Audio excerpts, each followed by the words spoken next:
찬송가 281장 찬양하겠습니다. 281장 요나처럼 순종한 꽃 찬양합니다. 요나처럼 순종한 꽃 곁길 갔던 나의 모습 야곱처럼 간사하여 주님 말씀 배반해도 우리 주님 사랑으로 오래도록 참으시고 주님 예수 십자가로 죄인 구원하시었네. 삼손처럼 실패하고 눈물로써 보낸 세월 주님 제자 시몬처럼 우리 주를 배반해도 주님 예수 사랑으로 따스하게 품으시고 주님 예수 은총으로 못난 것을 부르셨네.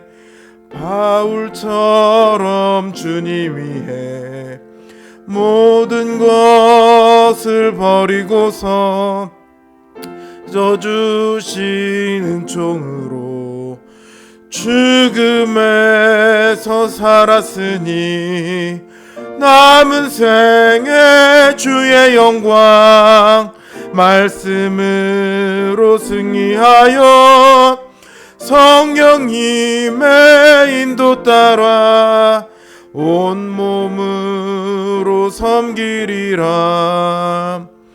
아멘.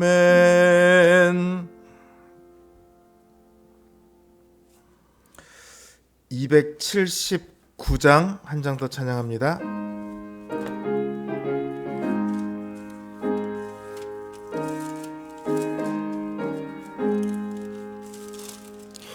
인내하신 구세주여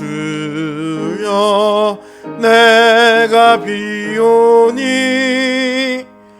죄인오라 하실 때에 날 부르소서.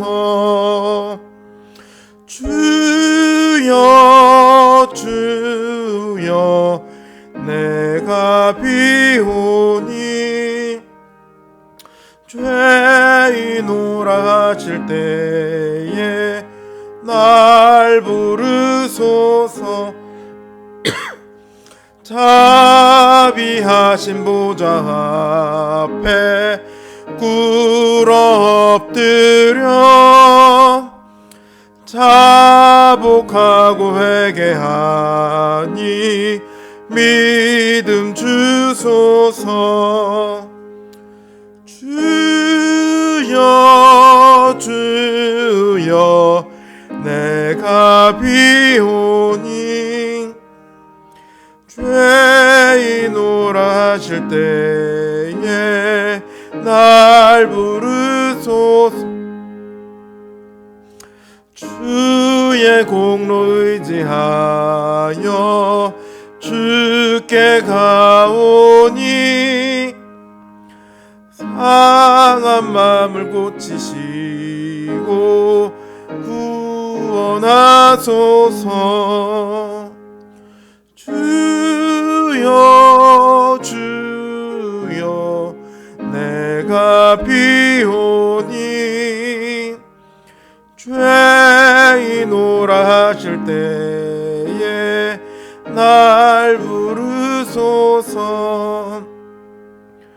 만복 근원 예수시여 위로하소서. 우리 주와 같으시니 어디 있을까. 주여 주여 내가 비오니 죄인오라 하실 때에 날 부르소서. 아멘. 기도합니다. 주님, 오늘도 주님 앞에 우리가 나아옵니다. 여전히 죄가 있는 그 모습으로 주님 앞에 나아옵니다. 우리 삶 가운데 참으로 지긋지긋하게도 이 죄가 떨어지질 않고 여전히 우리는 또다시 죄에 지곤 합니다. 그래서 우리가 주님 앞에 나옵니다. 주님의 도우심을 구하며 나아옵니다. 주님, 우리를 붙들어 주시옵소서. 우리를 인도하여 주시옵소서. 우리 삶 가운데 빛을 비춰 주셔서 무엇이 옳은 것이고 무엇이 잘못된 것인지 우리로 알게 하여 주시옵소서. 우리로 하나님의 그 뜻을 따라 그 뜻으로 날마다 우리의 걸음이 갈 수 있도록 주님 우리를 붙드시고 말씀해 주시옵소서. 이 시간도 주님 앞에 우리의 삶을 아뢰입니다. 주님 우리의 기도를 들어주시옵소서. 예수님의 이름으로 기도드립니다. 아멘. 하나님 주신 말씀 열왕기하 6장 24절에서 31절 말씀입니다. 열왕기하 6장 24절에서 31절 말씀, 제 성경 기준으로 구약 성경 571면에 있습니다.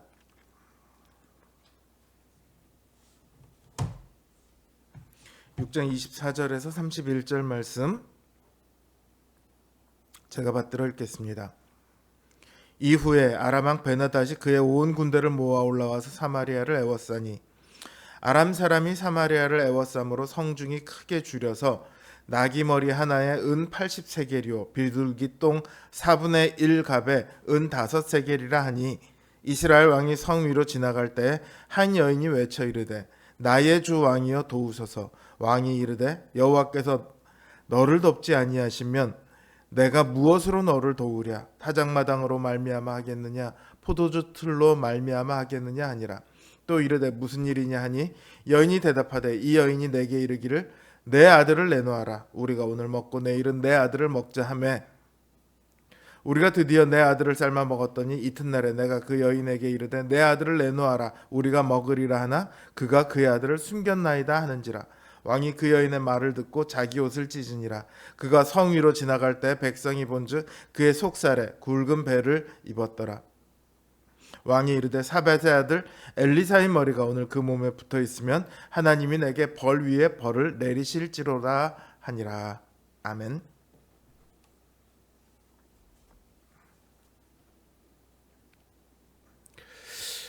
고통 가운데 있는 많은 분들은 이런 생각을 한다고 합니다. 왜 나만 고통을 받지? 왜 나만 힘들지? 다들 행복한데 왜 나는 행복하지 못하지? 이런 생각을 한대요. 사실은 누구나 다 힘들죠. 누구나 다 고통이 있습니다. 고통 없는 인생이란 없어요. 우리 삶에 고통이 있는 이유는 죄로 인해 하나님의 저주 가운데 있기 때문입니다.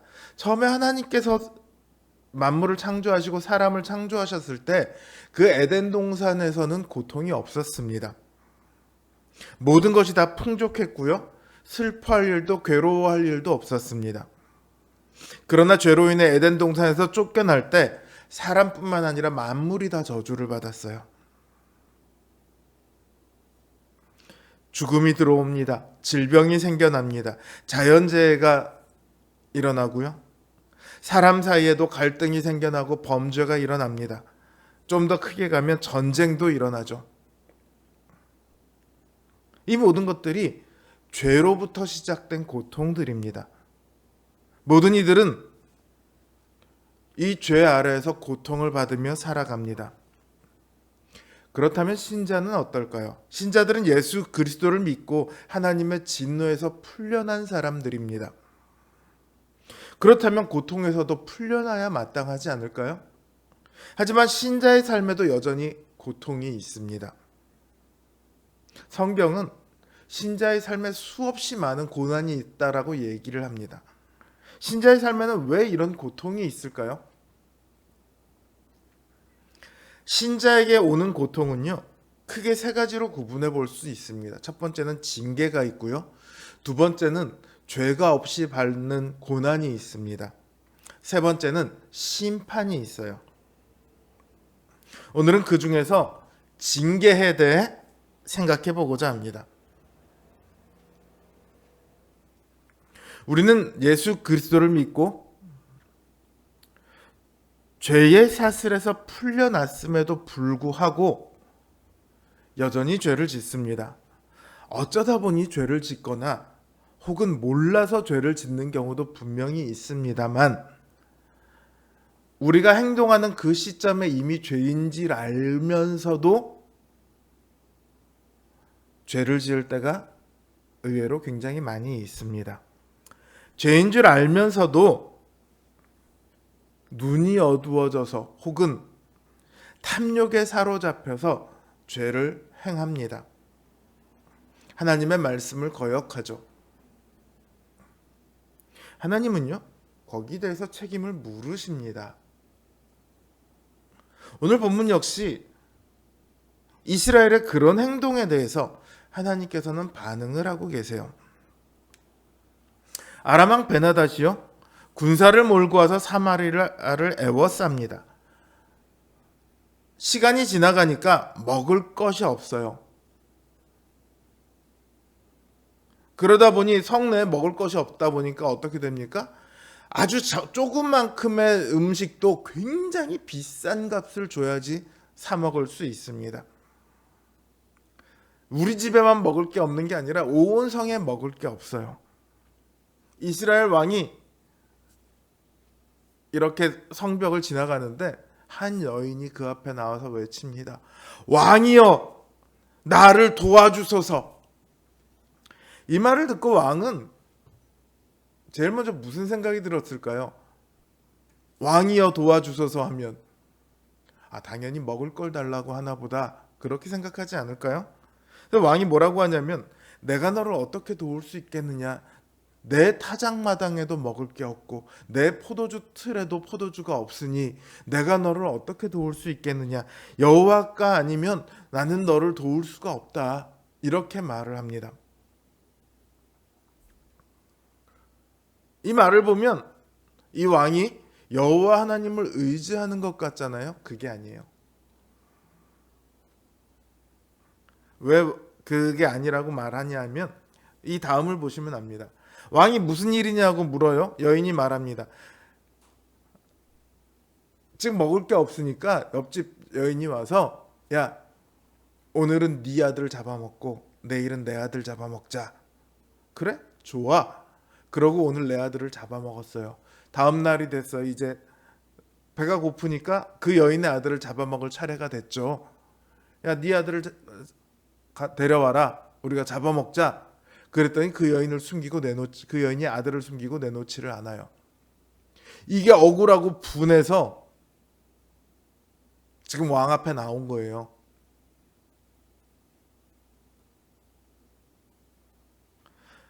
왕이 들으면 기가 막히는 얘기죠.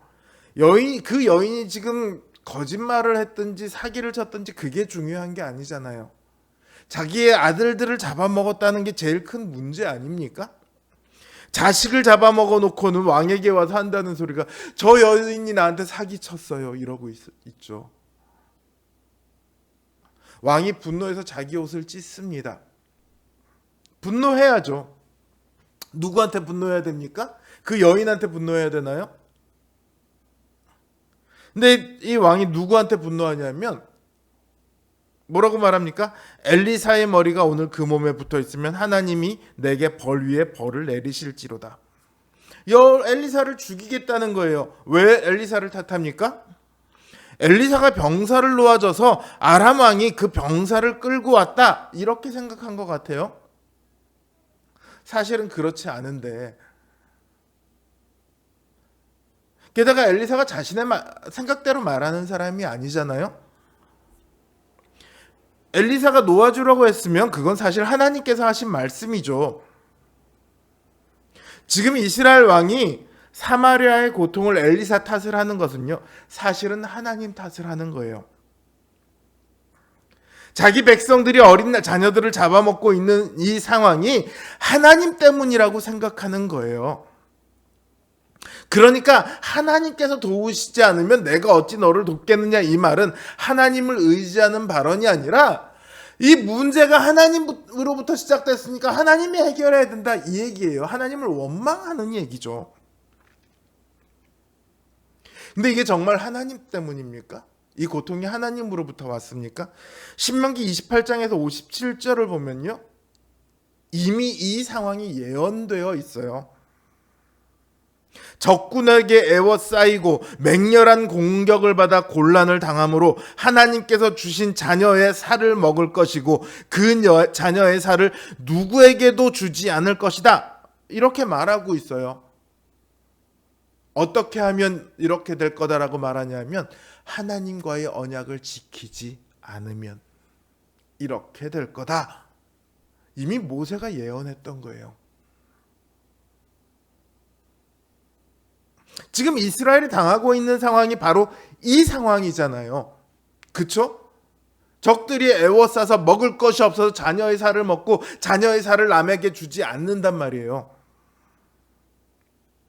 그러면 이 고통의 이유가 뭐라고요? 그들이 언약을 지키지 않아서요.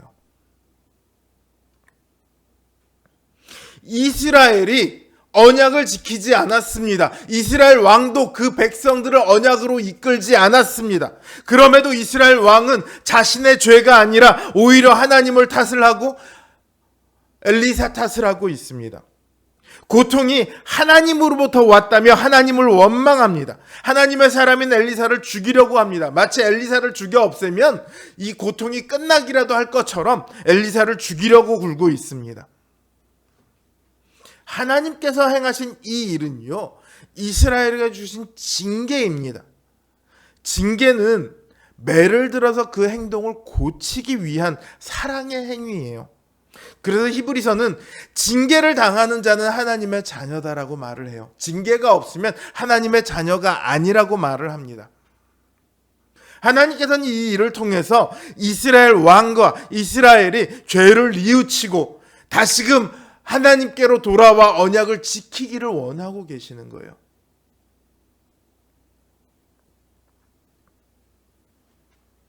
그러나 그런 하나님의 기대와 달리 징계 중에도 끝까지 그 마음을 거부하고 돌이키지 않으면 그 징계는 징계로 끝나는 것이 아니라 심판으로 이어집니다. 그러나 그 징계가 임했을 때 그 징계를 받아들이면 하나님께서는 그 사람을 용서하십니다. 뿐만 아니라 그 사람의 삶도 죄로부터 다 돌이켜 다시금 하나님의 언약 안으로 돌아가겠죠. 그러니까 징계는 하나님께서 자녀인 우리들의 잘못을 수정하라고 주시는 기회예요. 그때는 비록 아플지라도 우리에게 주신 기회입니다.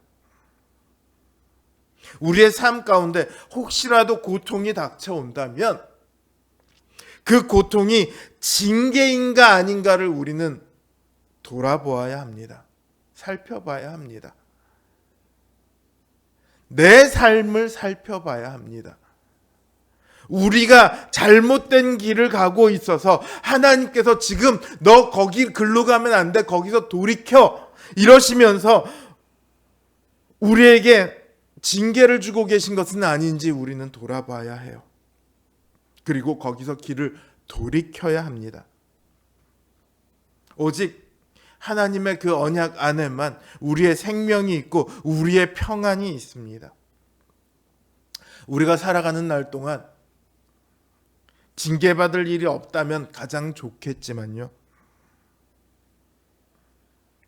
그럴 일은 없죠. 왜냐하면 우리는 여전히 죄를 짓고 여전히 유혹을 받고 여전히 흔들리는 믿음을 갖고 있거든요. 제가 바라기는 혹시라도 하나님께서 여러분들이 잘못된 길을 선택해서 하나님께서 징계하실 때 금방 알아차리고 바로 돌이킬 수 있는 그런 영적인 민감함이 여러분들께 있기를 바랍니다. 하나님의 그 다스리심에 민감할 수 있는, 그래서 늘 하나님 안에 거할 수 있는 우리 성도님들 되시길 주님의 이름으로 기원합니다. 주신 말씀 생각하며 우리 기도하도록 하겠습니다.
아멘.